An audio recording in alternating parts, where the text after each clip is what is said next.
ये अंतर यात्रा सूत्र है। अंतर यात्रा है सदैव पूरे सत्य को देखना, सुख के साथ दुख, जन्म के साथ मृत्यु इत्यादि, सिक्के के दूसरे पहलू को भी एक साथ देखना। सूत्र कहता है कि पूरे सत्य को देखना। बस इतनी सी बात से अंतर यात्रा की गहनता में और उसके रहस्य में प्रवेश हो जाता है। व्यक्ति क्या करता है, एक पहलू देखना चाहता है। सुख है तो सुख में उलझना चाहता है, जन्म जीवन तो उसमें उलझना चाहता है, और कोई माया नहीं है। माया है अर्ध सत्य को देखना। जैसे कि सूत्र कहता है सिक्के का दूसरा पहलू भी साथ में ही जानो। जन्म आया है, मृत्यु भी होगी, सुख है तो दुख भी होगा, ऊंचाई है तो नीचाई भी होगी, सब कुछ होगा। जितना भी यहाँ पर विपरीत है वो पूरा विपरीत जुड़ा हुआ होगा। ये द्वैत का जीवन है। यहाँ पर एक ही चीज नहीं होगी। जो इस सत्य को देखता है वो इससे मुक्त हो जाता है। लोग मृत्यु से क्यों डरते हैं? क्योंकि वो उसको देखना नहीं चाहते। तो जब कभी जीवन में अचानक मृत्यु का आगमन होता है, उनके प्रियजन हो, वो स्वयं हो, तो इतना उनको परेशानी होती, अरे ऐसा कैसे, जबकि हमेशा जानते हैं कि ऐसा होता है, यही जीवन का क्रम है, ये होता है। लेकिन वो अपने देखने के ढंग को केवल जन्म और जीवन पर इतना बांध कर रखना चाहते हैं कि वो दूसरे पहलू को नहीं देखते। दूसरा पहलू कहीं विलोप तो होता नहीं, गायब तो होता नहीं, होता तो हमारे सामने ही है। हम बस उसको इग्नोर करते हैं, उसकी उपेक्षा करते हैं देखने से। जीवन की पीड़ा का यही कारण है। संसार और अध्यात्म का अगर हम भेद करें तो ये बहुत सामान्य सा कॉमन सेंस का भेद है। संसार उस यात्रा को हम कहते हैं जब व्यक्ति जीवन के दोनों पहलुओं के होने के बावजूद एक ही पहलू से अटक कर जीना चाहता है, कोशिश करता है। और अध्यात्म या अंतर यात्रा क्या है? जीवन के दोनों पहलुओं को, पूरे सत्य को एक साथ देख लेना, देखने की तैयारी का होना, और पूरे सहजता, समझ, सजगता के साथ उसको स्वीकार करना।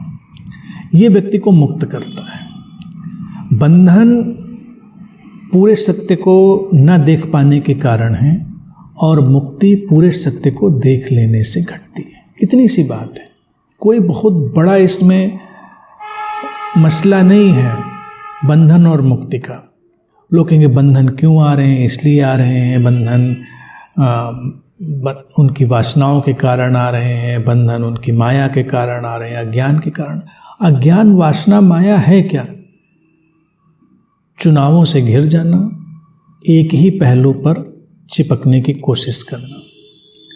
और अंतर यात्रा, जैसा कि सूत्र कहता है, सत्य को पूरे स्पेक्ट्रम में देखना, फुल सर्कल में देखना।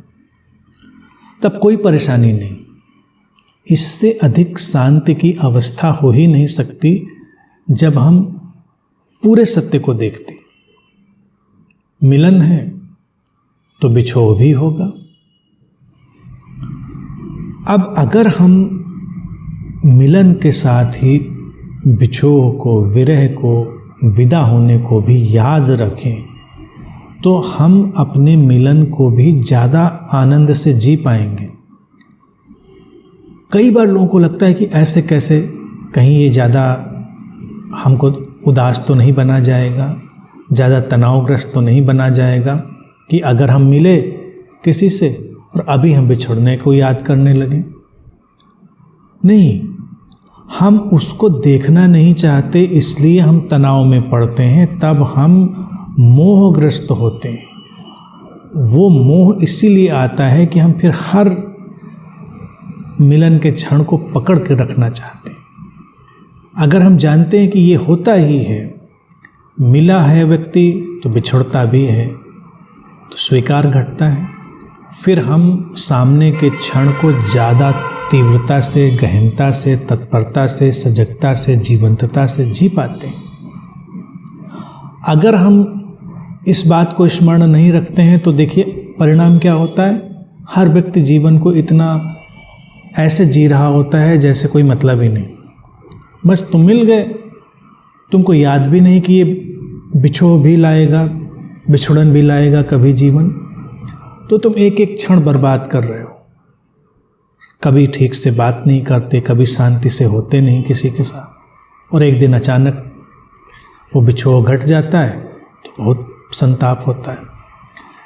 किसी भी बात में इस बात को हम लगाएं, एक ही पहलू नहीं, हर तरफ फूलों को देखें, खिले हैं फूल तो मुरझाएंगे भी, इस बात को भी ध्यान रखें।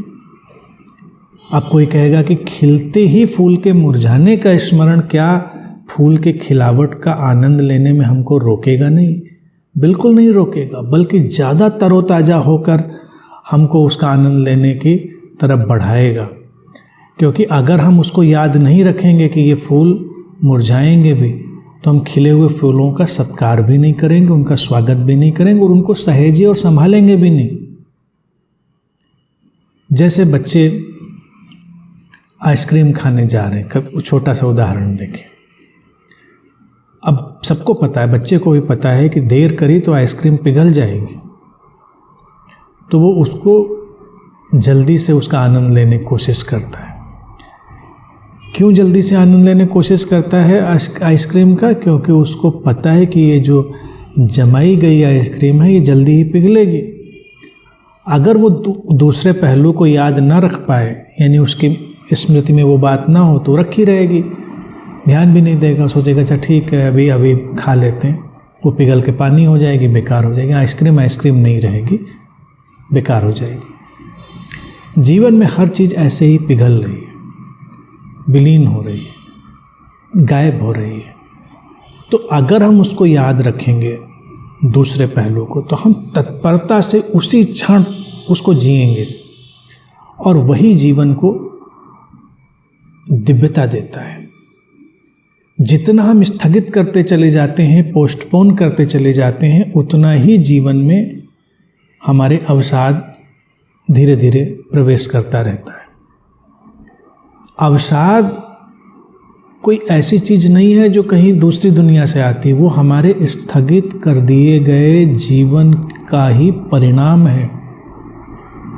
और अगर हम पूरे सत्य को देखकर जीवन को कभी स्थगित ना करें, पूरी तरह जिएं, तो कभी कोई अवसाद आने का प्रश्न ही नहीं है। और जो बिना स्थगन के जीवन को जीता है, ठीक अभी और यहीं, वही अंतर्यात्री होता है।